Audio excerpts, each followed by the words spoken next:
ಕೇರಳದ ವಯನಾಡಿನಲ್ಲಿ ನಡೆದ ಭೀಕರ ಭೂಕುಸಿತದಿಂದ ನೂರಾರು ಜನ ಸಾವನ್ನಪ್ಪಿದ್ದಾರೆ. ಎಷ್ಟೋ ಮಂದಿ ನಾಪತ್ತೆಯಾಗಿದ್ದಾರೆ ಎನ್ನುವ ಲೆಕ್ಕ ಇನ್ನೂ ಸರ್ಕಾರದ ಹತ್ತಿರ ಇಲ್ಲ. ಈ ನಡುವೆ ಬದುಕುಳಿದವರ ರಕ್ಷಣೆ ಮಾಡುತ್ತಿರುವ ಸೇನೆ NDRF ಜೊತೆ ಇದೀಗ ಅರಣ್ಯ ಇಲಾಖೆ ಅಧಿಕಾರಿಗಳು ಭಾಗಿಯಾಗಿದ್ದಾರೆ. ಈ ನಡುವೆ ಸಾಮಾಜಿಕ ಜಾಲತಾಣದಲ್ಲಿ ಅಧಿಕಾರಿಯೊಬ್ಬರು ಪುಟ್ಟ ಮಗುವನ್ನು ಹಿಡಿದುಕೊಂಡಿರುವ ಫೋಟೋ ವೈರಲ್ ಆಗಿದೆ. ಇದರ ಹಿಂದಿನ ಕತೆ ಏನು ಗೊತ್ತಾ?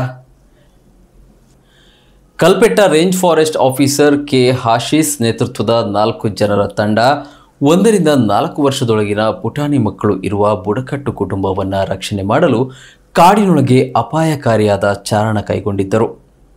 ವಯನಾಡ್ನ ಪನಿಯ ಸಮುದಾಯಕ್ಕೆ ಸೇರಿದ ಕುಟುಂಬವು ಆಳವಾದ ಕಮರಿಯ ಮೇಲಿರುವ ಬೆಟ್ಟದ ಮೇಲಿರುವ ಗುಹೆಯೊಂದರಲ್ಲಿ ಸಿಕ್ಕಿಹಾಕಿಕೊಂಡಿತ್ತು ಮತ್ತು ತಂಡವು ಅಲ್ಲಿಗೆ ತಲುಪಲು 4.5 ಗಂಟೆಗಳ ಕಾಲ ಚಾರಣವನ್ನು ತೆಗೆದುಕೊಂಡಿತು.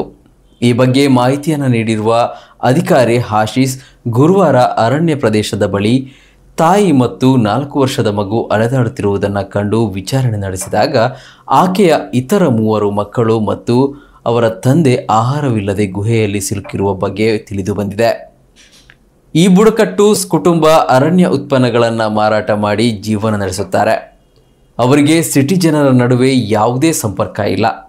ಈ ನಡುವೆ ಭೂಕುಸಿತದಿಂದ ಅವರಿಗೆ ಸಂಪರ್ಕ ತಪ್ಪಿ ಹೋಗಿದ್ದು ಊಟಕ್ಕೂ ಪರದಾಡುವ ಸ್ಥಿತಿಯಲ್ಲಿ ಇಡೀ ಕುಟುಂಬ ಇತ್ತು ಎಂದು ಅಧಿಕಾರಿ ತಿಳಿಸಿದ್ದಾರೆ. ಈ ಕುಟುಂಬವನ್ನು ರಕ್ಷಣೆ ಮಾಡಲು ಭಾರೀ ಮಳೆಯ ನಡುವೆ ಅರಣ್ಯ ಪ್ರದೇಶವನ್ನು ಏರಬೇಕಿತ್ತು. ಜಾರು ಬಂಡೆಗಳನ್ನು ಏರಲು ಅಧಿಕಾರಿಗಳು ಮರಗಳು ಮತ್ತು ಬಂಡೆಗಳಿಗೆ ಹಗ್ಗಗಳನ್ನು ಕಟ್ಟಿ ಸಾಹಸ ಪಡಬೇಕಾಗಿತ್ತು. ಸುಮಾರು 7 ಕಿಲೋಮೀಟರ್ ಚಾರಣದ ನಂತರ ಅವರು ಈ ಕುಟುಂಬದವನ್ನು ರಕ್ಷಣೆ ಮಾಡಿದ್ದಾರೆ. ಮಕ್ಕಳು ಇರುವ ಗುಹೆ ತಲುಪಿದ ವೇಳೆ ಮಕ್ಕಳು ಊಟವಿಲ್ಲದೆ ಹಸಿದಿದ್ದರು. ಅವರಿಗೆ ನಾವು ತಿಂಡಿ ನೀಡಿದೆವು. ಬಳಿಕ ನಮ್ಮೊಂದಿಗೆ ಬನ್ನಿ ಎಂದಾಗ ಬರಲು ಒಪ್ಪಿದ ಅವರನ್ನು ನಾವು ಕರೆದುಕೊಂಡು ಬಂದಿದ್ದೇವೆ ಎಂದರು.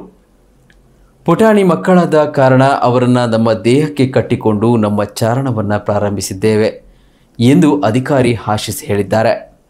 ಸದ್ಯ ಮಕ್ಕಳು ಅರಣ್ಯ ಇಲಾಖೆಯ ಕಚೇರಿಯಲ್ಲಿದ್ದು ಎಲ್ಲರೂ ಸುರಕ್ಷಿತರಾಗಿದ್ದಾರೆ ಎಂದು ತಿಳಿದು ಬಂದಿದೆ.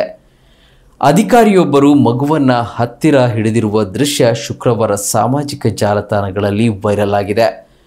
ಕೇರಳ ಮುಖ್ಯಮಂತ್ರಿ ಪಿಣರಾಯಿ ವಿಜಯನ್ ಅವರು ಅರಣ್ಯಾಧಿಕಾರಿಗಳ ಸವಾಲಿನ ಪ್ರಯತ್ನವನ್ನು ಸಾಮಾಜಿಕ ಮಾಧ್ಯಮದಲ್ಲಿ ಶ್ಲಾಘಿಸಿದ್ದಾರೆ.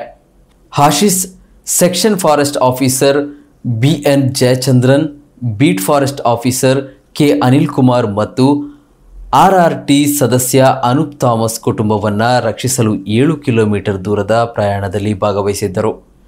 ಮಳೆ ತೀವ್ರಗೊಳ್ಳುತ್ತಿದ್ದಂತೆ ಅರಣ್ಯ ಇಲಾಖೆಯ ವಯನಾಡ್ನಲ್ಲಿರುವ ಬುಡಕಟ್ಟು ಸಮುದಾಯದ ಹೆಚ್ಚಿನ ಸದಸ್ಯರನ್ನು ಸುರಕ್ಷಿತ ಸ್ಥಳಗಳಿಗೆ ಸ್ಥಳಾಂತರಿಸಿದೆ.